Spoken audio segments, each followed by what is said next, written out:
হলুদ নুন দেওয়া কমপ্লিট। হাত ধুয়ে নিয়েছি আমি। এই হাত দিয়ে দেখুন, বেশি চাপ না দিলেই হলো, যাতে ভেন্ডিগুলো গোটা থাকে, ভেঙে না যায়।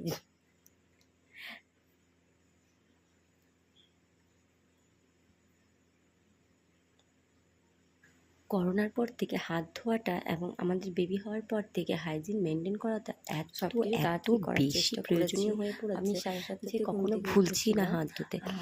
তো আমি বাকি কাজগুলো করার জন্য এগিয়ে যাচ্ছি।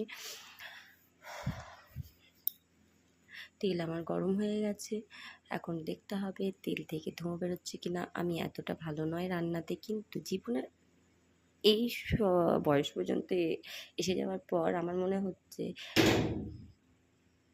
রান্নাতে প্রো হওয়া উচিত নয়। আপনি প্রো হয়ে যাবেন যখন পেটে খিদে থাকবে তখন, ঠিক আছে? এরকম আমি প্রো নয়, বাট ট্রাই করতে করতে এই যে করে নিয়েছি। এখন খুবই সুন্দর গন্ধ বেরোচ্ছে আমার এই সবজি থেকে।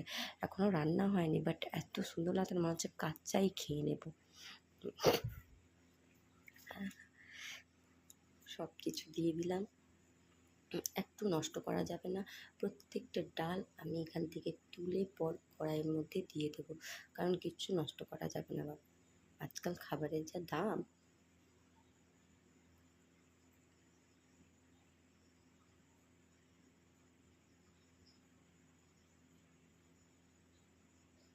ভালো করে নেড়ে চেড়ে নিচ্ছি এটাকে।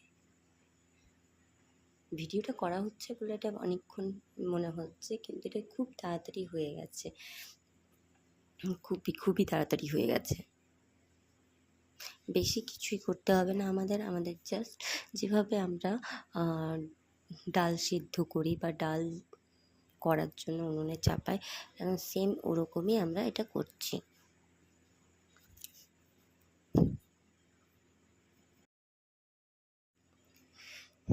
ডালে যেভাবে আমরা জল দিয়ে দিই সেভাবেই এতেও আমি জল দিয়ে দিলাম এবং কিছুক্ষণ সেদ্ধ হতে চাপিয়ে রাখলাম। সেদ্ধ বেশিক্ষণ লাগবে না সেদ্ধ হতে, কারণ অনেকক্ষণ আমরা ম্যারিনেট করেছি, ঠিক আছে? এইভাবে আমার তরকারি ও ডাল 2 করার ঝামেলা শেষ হয়ে গেল এবং এক ঢিলে 2টো পাখি মারা হয়ে গেল, তাই না?